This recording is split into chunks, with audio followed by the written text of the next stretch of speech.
Hey everybody, welcome to the TRT and Hormone Optimization YouTube channel. I'm your host, Danny Bossa, joined today with Stan Efferding, IFBB Pro bodybuilder, world record powerlifter, author of the Vertical Diet 3.0 ebook, and with the hard copy coming out on Barnes & Noble and Amazon August 10th. Welcome, Stan. How you doing? Thanks, Danny. I'm doing great, man. Looking forward to today's topic. Yeah, me too on this one. So today's this video is the last of a series of 4 videos we just recorded. HRT is not a panacea, which I wholeheartedly agree. So I'm sure we'll both have a few things to say on this topic. So how would you get started here?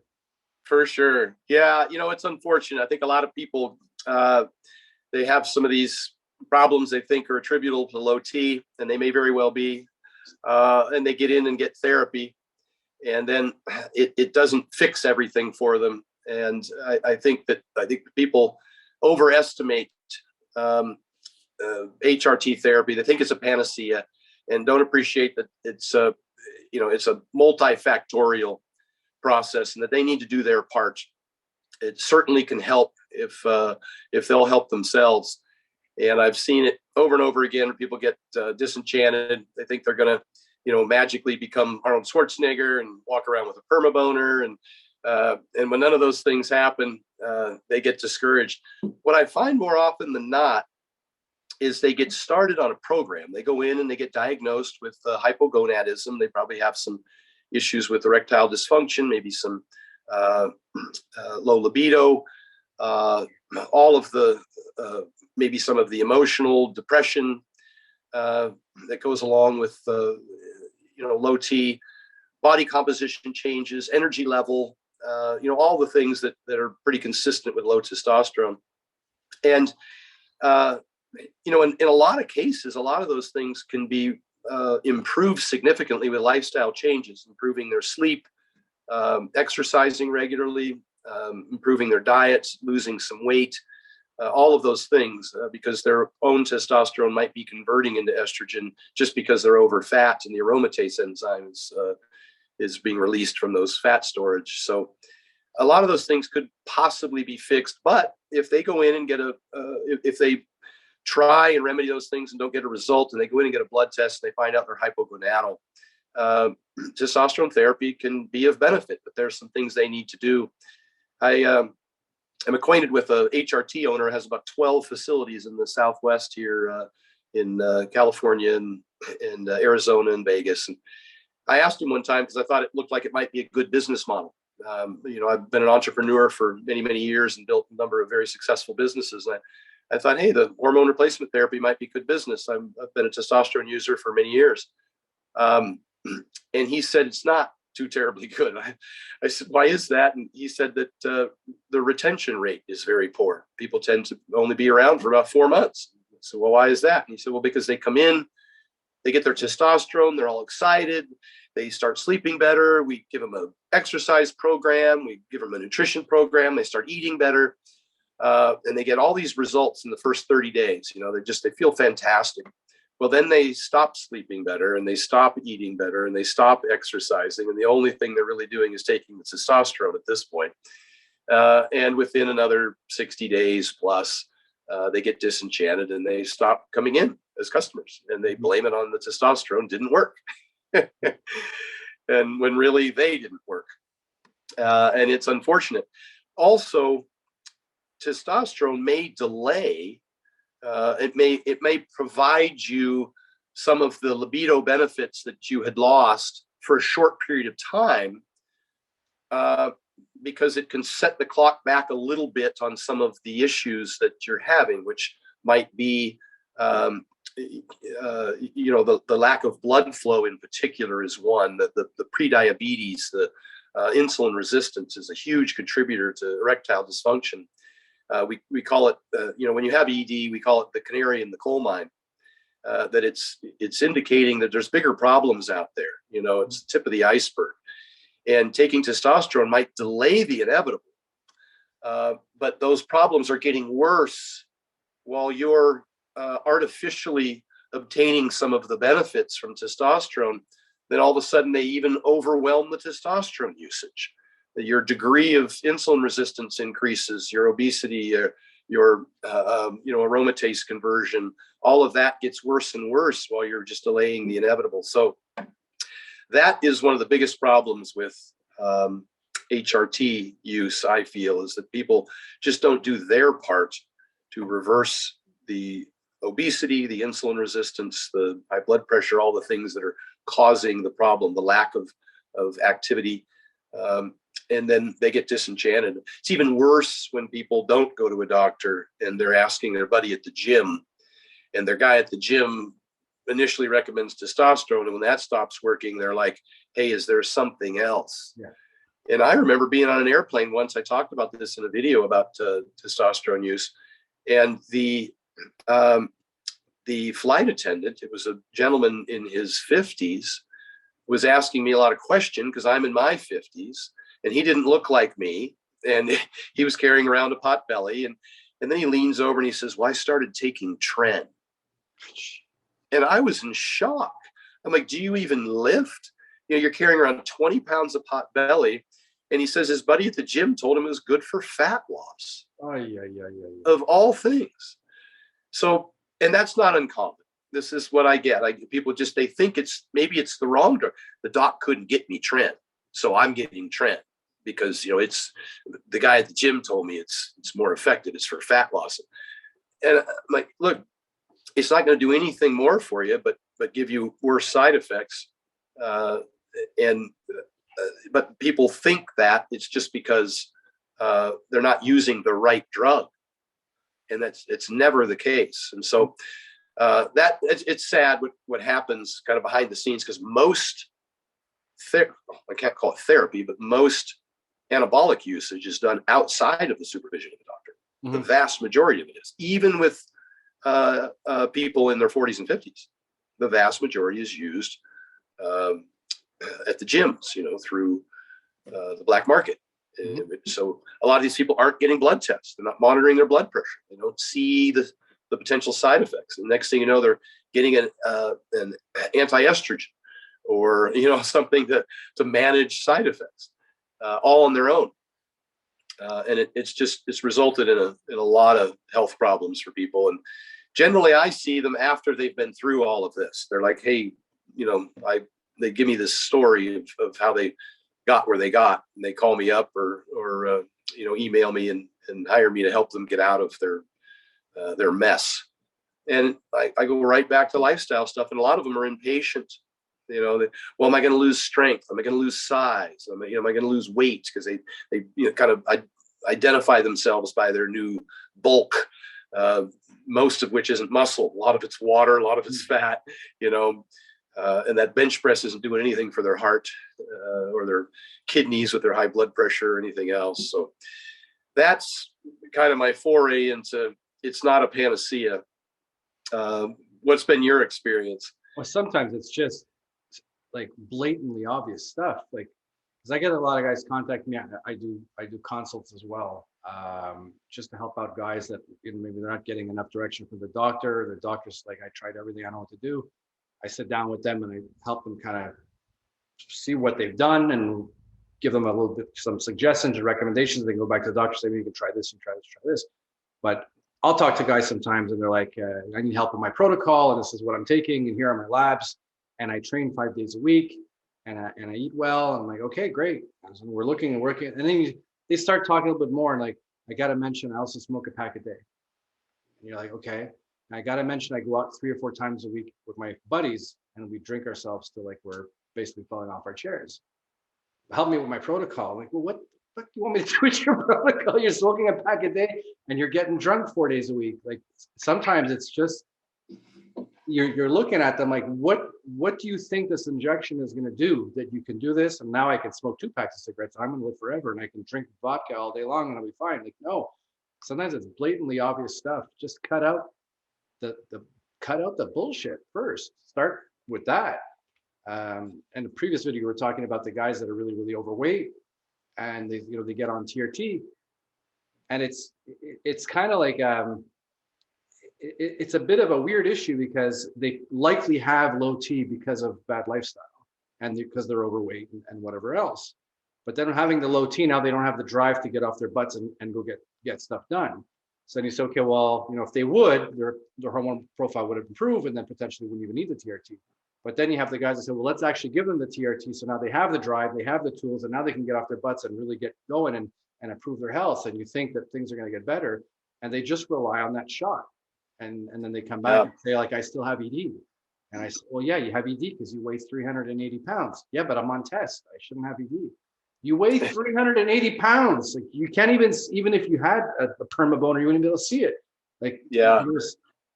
So it's everything that we've discussed in these videos. Just eat well, get some exercise. Don't just rely on the testosterone. And a lot of these, especially we're talking about the bigger guys, they don't realize how fast they can lose weight with some minor little tweaks. A friend of mine used to drink like 8 Coca-Colas a day. You would drink Coca-Cola all day long. He loved Coca-Cola, and the guy was huge. I'm like, can you just stop drinking Coca-Cola? Keep doing everything else you're doing. Just stop drinking. And he did that. He lost like 50 pounds in like. You're 100% right. And this is nothing. You didn't even have to exercise. You said something interesting there. You said about the motivation. Testosterone does work in a number of ways. Increasing your testosterone, whether endogenously or exogenously, has a lot of potential benefits, none of which happen automatically. It can increase your motivation to train, which is great. When you go in to train, it feels better. You get a pump. You do get stronger at a faster rate. It improves what's called in the industry your minimum effective volume, meaning you don't have to train as much and you can still get benefits. It also allows you to recover from more work. They call your maximal recoverable volume from more work. So it can absolutely be a performance enhancer in that regard. If you actually go to the gym and train, you're going to get more benefits faster with less work, recover better. But if you skip workouts, obviously you're not going to get any benefit at all. And I think that's what most people don't realize. Increases your red blood cell count. There's just so many different benefits that you gain from using from working out while using it. But most people just don't work out. And you concluded and said about your guy that lost 50 pounds just by taking the Coke out that he didn't even have to exercise. True. 100% true. If you maintain a calorie deficit, 99% of weight loss is from diet itself, not even from the training component. Or and testosterone. The ED saying I got to take testosterone. The guy's smoking. Stop smoking. Yeah. I don't have ED anymore. Yeah. Well, and also testosterone can help retain lean muscle tissue while dieting, even in the absence of, I should say, retain more lean muscle tissue while dieting, even in the absence of training. We know this from muscle wasting studies on AIDS patients and burn patients, etc. Using just something like anavar or testosterone, they lose less muscle mass. So you can maintain a calorie deficit for a longer period of time and lose more weight. Obviously, I'd recommend the training, but it does have some benefits if you can stop eating like an asshole and start, actually implementing some of these lifestyle benefits. It's like putting a turbocharger on your car. It just gives you more results. Yeah. If you're willing to actually hit the gas button. That's it. It's a fantastic tool that's there if you put it to use. If it's just sitting there, and you're not doing anything, and I got this $800 hammer it's sitting here, I'm not using it. It's not going to do much. You need to use all of the available tools and actually put them to use. And I'm just baffled about the number of guys that come to see me that have issues, and they just want to take tests, and they're asking me how to, should I inject more often? Should I up my dose? And you're asking them about how they eat and they've never even stepped foot in a gym. And then they wonder why they don't look like so-and-so on the YouTube channel or whatever else. Like, guys, I want to say, like, are you that dumb? Like, I don't want to say it, but guys, are you that dumb? Like, go to train, go lift heavy shit and eat good food and sleep good. Yeah. And and it's going to come. It will come. Hey, since we're very airing out our frustrating. grievances, since we're airing out our grievances here, I'll throw one more on the pile, and that's the guys that do train on testosterone, and knowing that the majority of your androgen receptors are in your upper back and traps and shoulders, right? So these guys start in their late 40s on testosterone, and they go to the gym, and all of a sudden they're getting very jacked in their upper back and shoulders and traps, but apparently have never been introduced to the squat rack. And so they wear tighter and tighter shirts with baggy sweats that are flapping in the wind because they don't ever use the squat rack.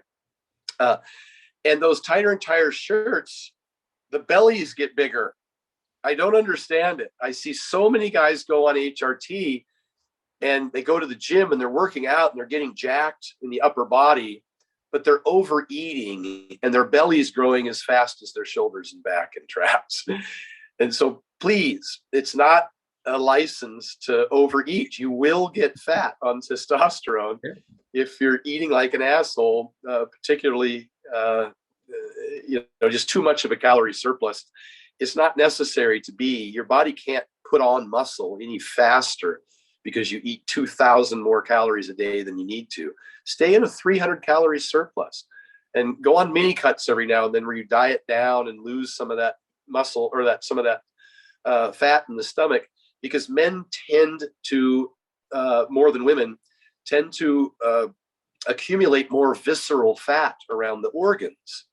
So now you're working out, but you're getting bigger and more muscular, but you're not resolving fatty liver.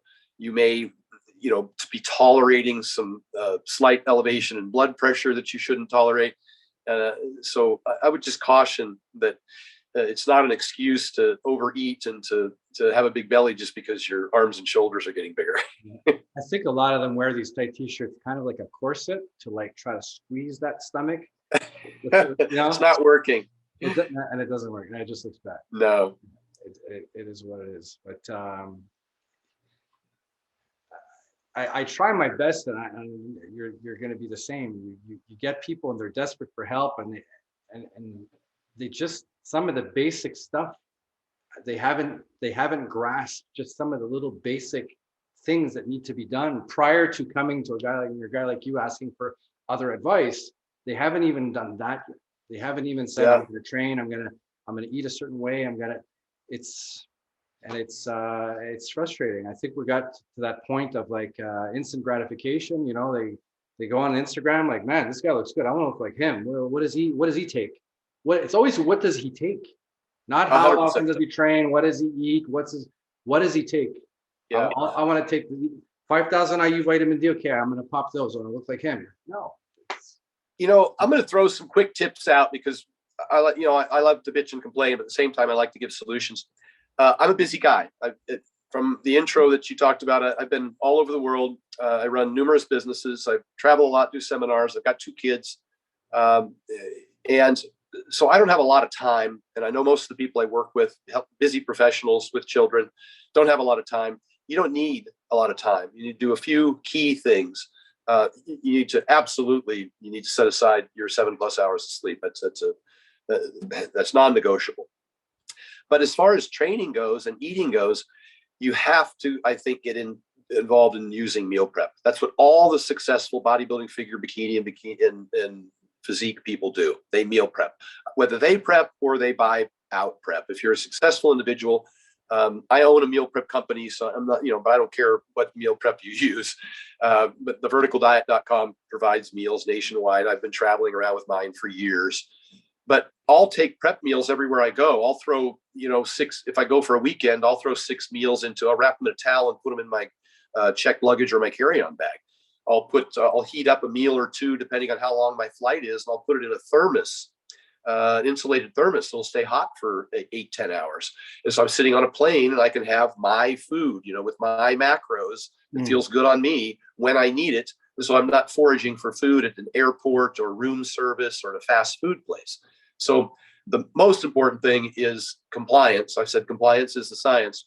Meal prep is the #1 most effective in all studies tool to stay compliant with your diet, whether it's weight loss or otherwise performance. And so I would encourage people to get involved in meal prep, whether they prep or they hire a company to send them their meals, and to travel with them that way using the thermos. I used to use plastic Tupperwares like most people, but you can't find a microwave and the food goes bad or it gets cold. And now I put steaming hot meals into these thermos and they stay hot all day.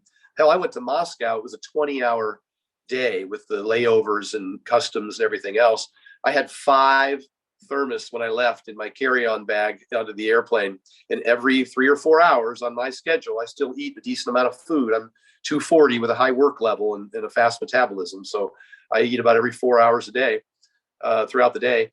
I had meals for the whole trip, and plus I had packed a bunch into a bag. Sometimes, like when I went to Switzerland, even I packed a bunch of meals into a rolling Coleman cooler, and I had 30 meals in there. I was there for a week. And I just wrapped a strap around the rolling Coleman cooler, and I checked it on the plane with my checked luggage. And when I got off, I was able to take all of my meals with me. And I had a microwave in my room. And whether it's a weekend or a full week, I was prepared. I didn't have to go to restaurants once. Some people enjoy that. But if you can't responsibly manage that, if you end up at Cheesecake Factory ordering their fettuccine Alfredo with 2,100 calories, that's a losing plan. So that's the meal prep and the sleep. The next one's the exercise. It doesn't take a lot. No. I mentioned the 10-minute walks after each meal. That's sustainable. You can do it anywhere. You can walk around your hotel room. Hell, you can walk around baggage claim while you're waiting for your bags. It's a deliberate, a brisk walk just for 10 minutes. Set your timer. When I go to dinner, when I leave dinner, I'll set my timer for 5 minutes, and I'll walk down the road, turn around when it goes off, and walk back, and then get in my car. People so I do that. Underestimate fat loss from walking. Yes, it's amazing. After breakfast, I walk my kids to school. So that's in terms of cardiovascular fitness. That's all you need. 3 10-minute walks a day. That's it. Now, resistance training twice a week for 30 minutes is sufficient to not lose any muscle mass, and you might even gain some. Just superset antagonistic body parts. Go in and do a chin up, and then do a bench press. Then do a chin up, then do a bench press. Then go over and do a leg press and a hamstring curl. And repeat those an adequate number of times and leave. In and out of the gym in less than 30 minutes. I have a gym in my garage, and so I'm usually done in 30 minutes. I do that 3 or 4 times a week when I'm really busy. But that's it. That is the total time commitment to gain muscle, lose fat, have great energy, save time, save money, just be more efficient. In a nutshell, that's what I end up doing for folks when they hire me and pay me to help them. I just set them up on a program that's sustainable, that they can be compliant with, and design it within their schedule, their lifestyle. So that it's something that it's not a temporary intervention. It's something they do now consistently as part of, with all the other obligations that they have. It's also a matter of dialing what their goal is. A lot of people don't even have an idea what their actual goal is. Some of them are looking at, like I said, the Instagram models. I want to look like him. I'll just take Stan's advice and I'll just work out 2,000. No, you want to look like this guy. You're going to have to be working out every day and meal prepping and blah, blah, blah, blah. But you don't necessarily have to look like this guy to be healthy. If you're overweight, go for a walk every night after dinner for 20 minutes. You can do some push-ups at home if you've got no access to a gym. 100%. Push-ups. I can do some body weight squats. I can pick up some small dumbbells, and I'll just do something. I'll do some body weight squats and some push-ups, just a little bit, just to get healthy. You don't have to look like the Instagram model. We call that the prison yard workout. Just get up and do 100 push-ups and some air squats, and you're good. Yeah. Do that every day. You'll be great. These guys are all jacked. Yeah. But if you want to look like, you're not going to look like him. Sorry, you're just not. You want to look at something resembling, it's a lot of work. It's a lot of planning, and it's a lot of work. So if you're not prepared to do that, you might want to back off what your goal is and say, let me at least get healthy. And then maybe later on, I'll consider taking up to the next level. Agreed. Thank you so much, Danny, for having me on to talk about it, man. I think you're doing great things for people out there. Normal folks, dad bods. I know I'm an extremist over here. I admit it. But most of the people I work with are soccer moms and dad bobs all over the world that just need this kind of information. I'm glad you're providing it. That's awesome. Awesome to hear coming from you, Stan. Thank you very much. I didn't mention any of the videos we did before, but if people want to reach out to you or want to know more about you, who you are, social media, if you want to share what these are. Everything's at Stan Efferding. My website is stanefferding.com. My Instagram is at Stan Efferding. My YouTube, where I talked about all the videos that I've recorded, the free information, is also Stan Efferding. And you can find my ebook, The Vertical Diet 3.0, at stanefferding.com. And you can find my meal prep company, The Vertical Diet, at stanefferding.com, and order prep meals nationwide with free delivery anytime you want. So how long, I need to ask you, because I bought your ebook, the version 1, and I could have sworn that it was like a long time ago. Like, I think maybe 20 years ago. Is that possible? No, it was, I brought that out about 4 years ago. I've written a number of articles prior. I've been writing for these magazines and stuff for over 10 years. The very first Vertical Diet came out 4 years ago? Yep, about 4 years ago now. Yep. And then I updated it. I updated it to version 2.0, and then I updated it to version 3.0, and I gave the updates for free to anybody who had bought a previous version. So sometimes people ask, why is it $100? Well, that's because I've answered over 50,000 DMs in the last 2 years from people all over the world who have bought my Vertical Diet, and I've updated it periodically and provided it for free with new information. And I attend, obviously lots of seminars and conferences. I learn a lot of things, and I watch dozens, if not hundreds of hours. I've watched, lots of your work, lots of barbell medicines, lots of mass research review with Greg Knuckles. I've gone to barbell medicine seminar. I've been to Mark Ripeto's starting strength seminars. A member of many different podcasts and news feeds every month. So I spend hundreds, if not thousands of dollars a month with an ongoing education, and then I compile those things and I add them to the Vertical Diet and then distribute that information to people for free once they purchased it once. So it's kind of a membership of sorts. Gotcha. Okay. And the meal prep stuff, is that US only, or do you do US? Yeah, US only. We should be in the UK. We do deliver to Canada, but it's really expensive. The shipping and the tariffs, Canada puts a huge tariff on it, like 40%. So it's outrageous. But I make videos, free videos, showing people how to make most of the items. And I have a cookbook with all of our menus, showing people how to make all of the food that I recommend in there. But the UK will open up, I think in 1 more month, we'll be in the UK. We're nationwide in the US now. Awesome. Stan, it was a pleasure. It was very enlightening. We went over a whole bunch of topics, these 4 videos, and I'm really thankful that you joined us on this channel. Thank you very much. Awesome. Thanks for having me, brother. I really appreciate it. Have a good day. Take care.